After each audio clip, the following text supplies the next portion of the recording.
Well, let's talk more about this now with Osama Nazzal. He is a Palestinian affairs analyst and joins us now from Jenin in the occupied West Bank. Good to have you with us. So I want to ask you, first of all, about the whole situation with Palestinian prisoners in the occupied West Bank. And we got a sense of the impact that this is having on families there.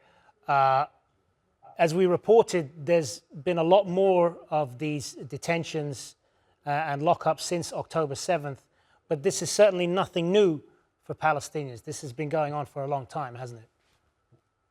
Yeah, for sure. It is nothing new that the Israeli occupation has the policy of detention of the Palestinians and dismembering the Palestinian families by separating the siblings from the parents. And as we saw in your report, which is really representative of the situation of thousands of the Palestinian families here in the occupied West Bank. Since the start of the Israeli occupation, Israel never stopped detaining Palestinians and putting them in a prison, and in many cases without a trial and without a charge under the law of the administrative detention that is inherited from the British mandate.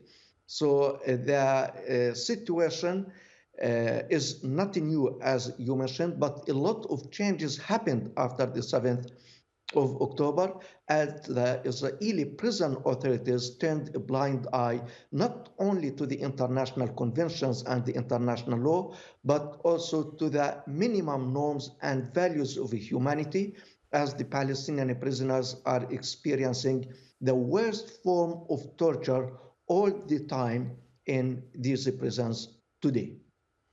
If we turn to events in Gaza right now, the situation continuing to get worse every day with the Israeli attacks. Israeli Prime Minister Benjamin Netanyahu says he will go ahead with this much talked about ground incursion into Rafah. What will the effect? What do you fear the effect of that will be if it happens? This reflects the Israeli occupation government determination to continue the genocidal campaign against the Palestinian people. And what is happening in North Gaza and in Al-Shifa hospital in particular, and the reports about hundreds of Palestinians killed inside the hospital, and the situation of the Palestinian patients who were thrown away by the Israeli soldiers in wreckage and under the rubble. I think this what we are going to see in Rafah if Israel carries out its invasion into this overcrowded Palestinian city. We are talking about 1.7 million Palestinians who are sheltering in the city, living in tents, and I can't imagine how the situation of these people in these tents is going to be under the Israeli bombing and under the Israeli shelling.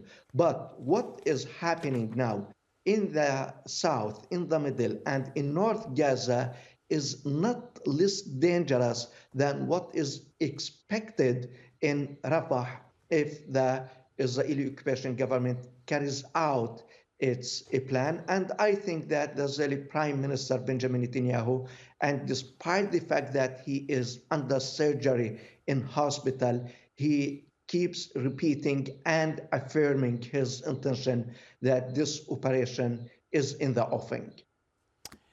Appreciate your time. We're going to have to leave it there. Osama Nazzal in Jenin, thanks very much for being with us.